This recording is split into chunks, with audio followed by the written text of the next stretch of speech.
Dito naman tayo update sa may strand sa mga bayan at maging dito sa may Plaza Mexico.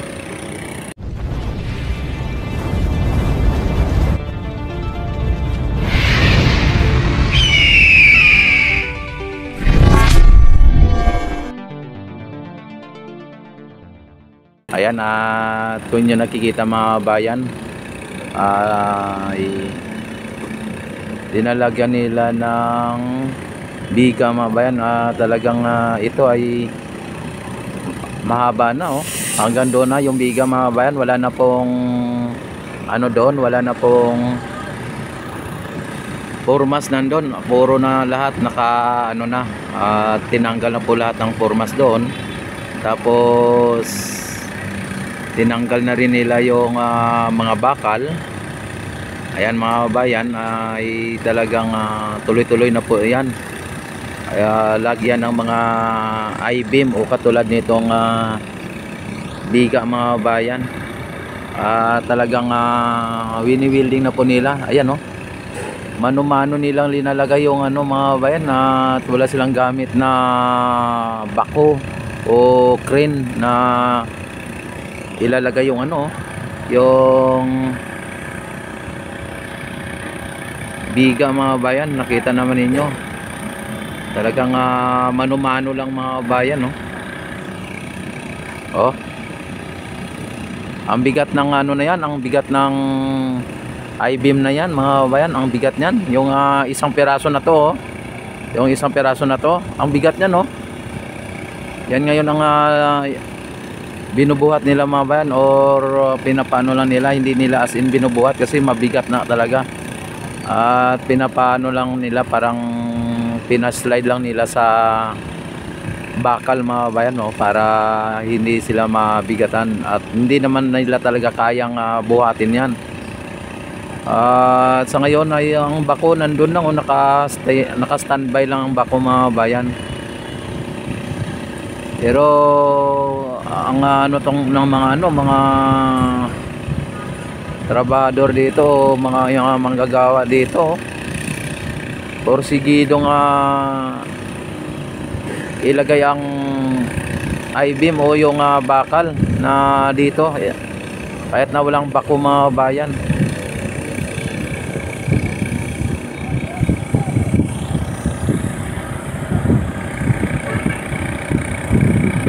Ayan, oh. Sabi mga bayan, kahit na walang bako or walang crane na bumubuhat sa bakal na yan na ilalagay na biga, ay talagang inano nila mga bayan, ginagawa nila ng paraan. Yun ang sinasabi na para-paraan, ano, pagka gusto maraming paraan, pagka ayaw ay maraming dahilan. O ayan na mga bayan, ano na, naipasok na nila, oh. Wala, napaka-delikado naman yung ginagawa nila mga bayan. At kunting pagkakamali lang nila ay talagang mahulog po yung I-beam na yan o yung bakal na yan, mahulog. Pag nahulog yan mga bayan, ay sigurado ay talagang lalanguyin po nila yan. Pero ang ano nila, ang tatapang, ang lalakas ng loob mga bayan, yan po ang tunay na Pilipino. Matapang, malakas ang loob, diba? Pero kung magnakaw ka ng ng confidential or kung ano man, ay malakas ang loob mo, o magnakaw ka ng pera ng bayan, ng kaban ng bayan, ay malakas ang loob mo, ay mahirap yun. Pero ito mga bayan, malakas ang loob nila na itawid ang bakal o I-beam dito na napakabigat mga bayan. Gamit lang ang bakal na pinapagulong-gulong lang nila, parang ginagawang gulong. Samantala dito mga bayan, sa may ginagawang nilang simento, yung parang flooring, ginagawa nilang flooring mga bayan, na para sa ganon ay kapag na natuyo na ay ilalagay lang po dito, ipapaslak lang po dito, no. Ayan, araw-araw yan nagmagawa po sila. At araw-araw sila ay nagpapatuyo ng simento, ano, na flooring. Para hindi na po siya actual na ilalagay dito sa may mga biga na to. Ipapaslak na lang po nila at bubuhatin na lang ng ano ng crane o kaya kung ano man, bako or whatever. Ayan, oh. Oh, ayan, naka ano na mga bayan, oh. Kung mahulog po yan ay delikado po yan, oh.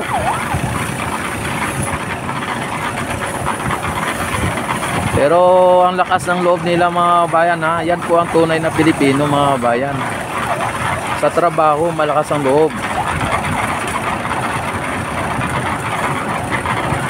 Tapos yung yung itong sa unahan na ano nakaitim ay nagwi-welding po siya, no.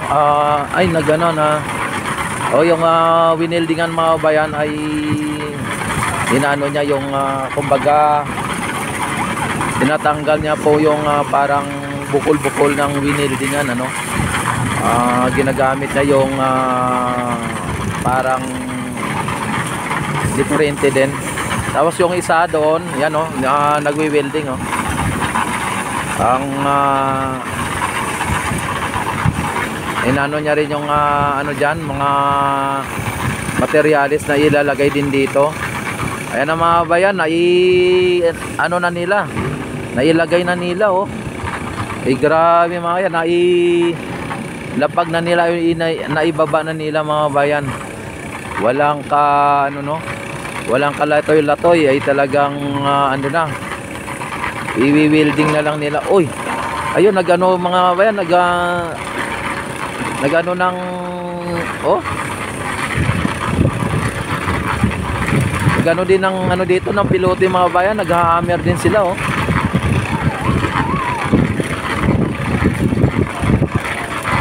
Pagka hinahammer po yung pilote mga bayan, akala mo yung sumasabog, eh, pumuputok, eh. Ayun na mga bayan, at mga ano, oh, may mga nagwi-welding doon, linalagyan po yung head ng ano ng bakal para sa ganon ay talagang, oh, grabe, pumuputok mga babayan, oh. Oh,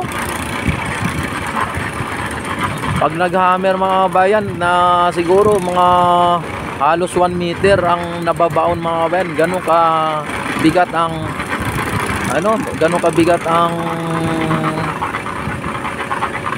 hammer na yan, oh, yung pumupukpok sa ano, sa may pilote mga bayan.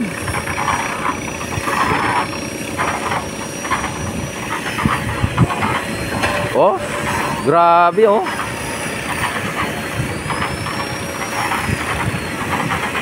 Samantala dito mga bayan sa may ano, wini-welding na nila, ini-smear tawag dito, ano, inaano na nila, oh. Tapos dito, ano din dito, busy din sila dito sa pag mixer mga bayan. Uy, grabe mga bayan, ang ano, umausok talaga.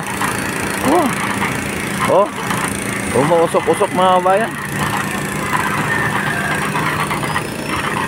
Tuloy-tuloy na po dito mga bayan, lalo ay na ano, na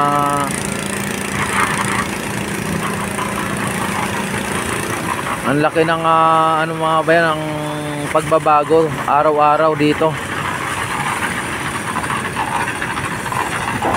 Ayan, oh, wow, oh, putok, oh.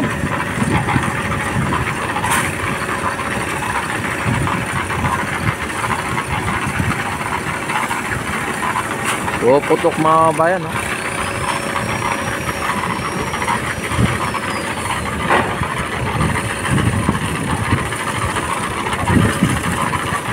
Samantala mga bayan, ano natin, dadako tayo sa may Plaza Mexico. Pupunta tayo dito sa may Plaza Mexico mga bayan, at silipin natin ang ganap din sa Plaza Mexico. Yan dito, para makita din natin kung ano po ang ganap din dito. Update tayo dito sa Plaza Mexico mga bayan, para sa ganon ay malalaman din ninyo kung ano ang mga ganap. Ayan mga kababayan, ay talagang ang ano dito, no, ayan, ang linis na ng mga binuhusan mga kababayan, no. At talagang ano dito, yan, same as usual mga kababayan. Dito sa may Plaza Mexico ay ganun pa rin ang ano dito, at walang tayong nakitang na gumagawa dito. Sa ngayon ay baka nag break time, merienda time. Pero ating nakita mga bayan ay napaka ano na po dito, napakalinis, napakaganda na pong ano dito. Ayan, kung inyo nakikita, diba? Ang ano dito mga bayan, ang ganda na. Talagang hindi lang po natin mapansin sa sunod na araw ay talagang ito ay matatapos na mga bayan. Samantala dito sa may Ilog Pasig mga bayan, may mga panakanakang mga naanod na mga water lily dito sa may ano, ayan, no, mga dito sa may Ilog Pasig mga bayan. Pero wala tayong gaano nakita mga basura na naanod mga bayan, ano, kundi yung mga water hyacinth o water lily lang. Talagang ito po ang latest na update dito sa may Plaza Mexico. Dito sa may Estranza ay tutok tayo dito. Yung upuan dito mga bayan ay hindi pa po nababaliktad, ano. Tapos ang hindi pa nabuhusan. At sa ngayon dito tayo sa may sa may Estranza mga bayan, para sa ganun ay talagang ipapakita ko dito na dahil dito gumagawa sila dito kabilaan po, no, kabilaan o kaliwat kanan ang mga ginagawa nila dito mga bayan. Nagano sila ng pilote, ayan, tapos gumagawa sila dito ng flooring. Yan ang flooring na yan. Ang flooring na yan na ginagawa nila ay nakaano po yan, nakadesinyo po yan, para sa ganon pag saktong-sakto lang dito sa may ano na to, sa may biga na to.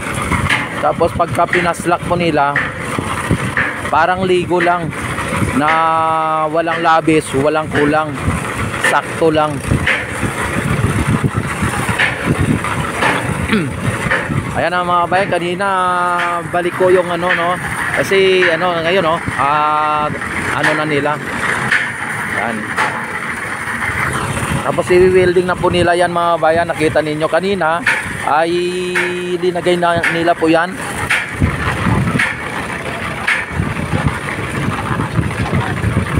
At ngayon ay pinapantay na po nila, para sa ganon ay i-welding na po nila, no? Katulad nito ni Kuya, wini-welding, oh.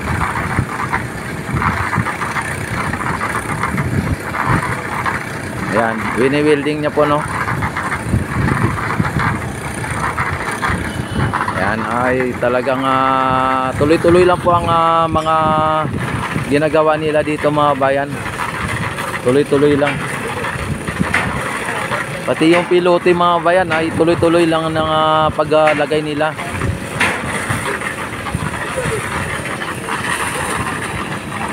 Magugulat na lang kayo mga bayan na susunod na buwan ay may ano na to, may flooring na to na hindi man lang nakita natin na actual na nagbubuo sila dito.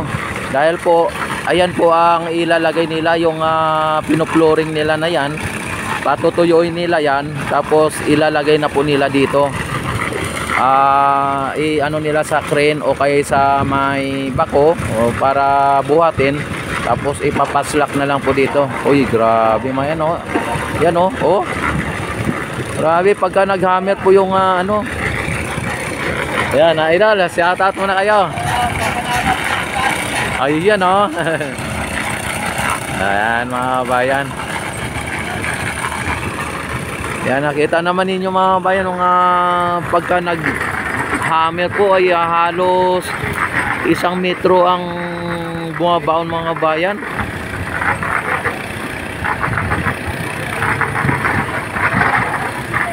Grabe kalakas yung ano niya, yung impact niya. Pag binabagsak po yung kanyang ano no. Tapos parang pumuputok mga bayan. Parang akala mo ay talagang sumasabog.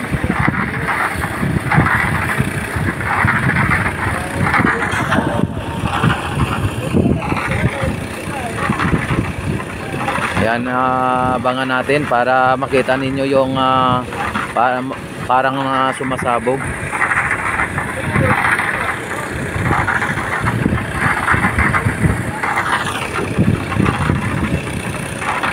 Yan oh, di ba? Parang akala mo mga bayan sumasabog, tapos ang tuloy-tuloy po. Tapos sa mga 1 meter halos ang maibabaon. Samantala dito sa mga natin, sa mga manggagawa natin, mga magigiting na manggagawa mga bayan, napakasipag po nila. Ayan. Napakasipag po nila dito. Grabe. Nung nakarang araw mga bayan, ang nakita po natin dito, ilang horizontal lang na yung I-beam na nilagay nila dito, uy, pangilan-ngilan ng mga bayan pero ngayon ayan, hanggang doon na. Tapos yung pinakapilote may mga head na, ay lalagyan na naman ulit niya lang. Pag tinanggal na po yung mga bakal na nakatayo na yan, ay lalagyan na po nila yan ng katulad nito, I-beam o ayan na naman mga bayan ayan na naman, binuhatan na naman nila mga bayan. Ayan, ay talaga naman mano-mano ang paglagay nila mga bayan. Ang lakas ng loob nila mga bayan pag nabagsakan po yung nako.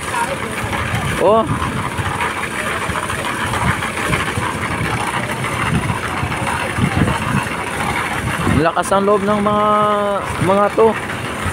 Tapos wala pa sila mga bayan wala pa sila mga seat belt o tawag dito, yung mga belt ay punting out balance lang po nila dyan. Sigurado titiwangwang sila dyan sa may malalaglag sila. Pero bali wala lang mga bayan grabe, ang sanay na po sila. Sipin mo ang bilis ng pag-ano nila ang bilis ng paglagay nila tapos ayan, ang bakal lang tuloy lang nila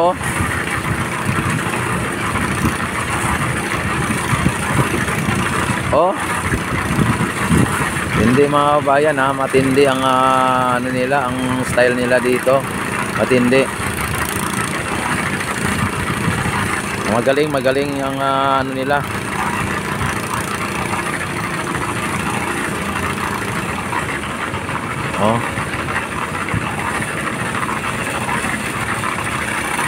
Kahit na manual po ang gagawin nila dito mga bayan sa paglagay ng ng I-beam or tawag nito, yung biga na yan, ay malamang mga bayan yun ang sinasabi na pamamaraan talagang kahit na ay sigurado sa unti-unti nilang ginagawa ng ganyan, ay hindi natin mapapansin. Unti-unti na rin po sila na makakaabot doon sa dulo. Grabe mayan. Kaya don't forget to subscribe my YouTube channel, click notification bell, select all na para ma-notify agad ko itong ako mag-live, mag-upload ng mga bagong videos. At maraming salamat. Ito po ang ating latest update dito sa may Maestranza at Plaza Mexico mga kababayan, Ilog Pasig. Yan ito ang project ng ating buting PBBM at FL Lisa. Maraming salamat. God bless po sa inyong lahat.